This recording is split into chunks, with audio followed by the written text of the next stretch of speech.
Quelques mots pour accompagner cette délibération, elle qui s'inscrit dans une situation dont la gravité appelle une certaine forme de solennité.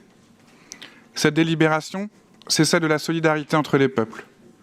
Son vote, au sein de notre Assemblée démocratique, doit d'abord concrétiser cette idée, celui des habitantes et habitants de la métropole de Lyon, comme peuple solidaire de celui des Ukrainiens, jetés dans l'horreur de la guerre. L'unique responsabilité de cette horreur appartient à M. Poutine et son gouvernement. Dès lors qu'elle a violé les frontières de l'Ukraine, la Russie est l'intolérable, qui nous ramène au temps des guerres en Europe. L'intolérable d'un pouvoir concentré de capitalisme oligarque, assassin et prédateur, et d'un fantasme impérialisme délirant.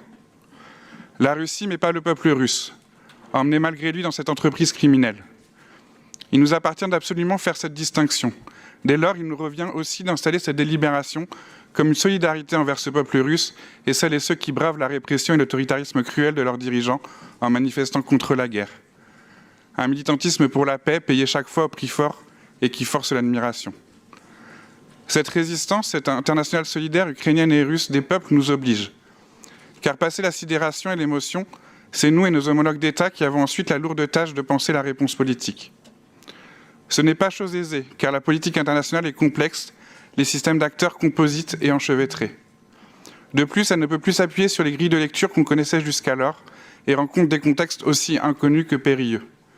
Je pense par exemple au fait que les centrales nucléaires puissent se retrouver pour la première fois au centre de zones de conflit. Dans un contexte de passion triste, dans un environnement abrutissant d'injonctions et de réflexes A, c'est donc une ode à la vigilance, à la réflexion et au discernement avec lesquels je souhaite compléter mon propos. L'enjeu est trop important pour que quoi que ce soit d'autre, puisque l'enjeu c'est la paix.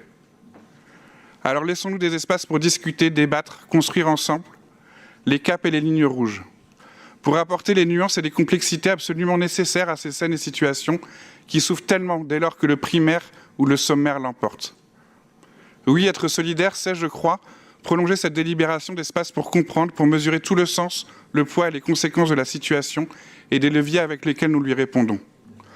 À ce titre, je salue l'initiative de la mairie du 1er arrondissement et de sa maire Yasmine Bouaga, qui, couplée à l'envoi de dons humanitaires, organise aujourd'hui à partir de 18h30 une soirée pour se rassembler spontanément et comprendre en peuple, au sein de la Maison du Peuple, la situation.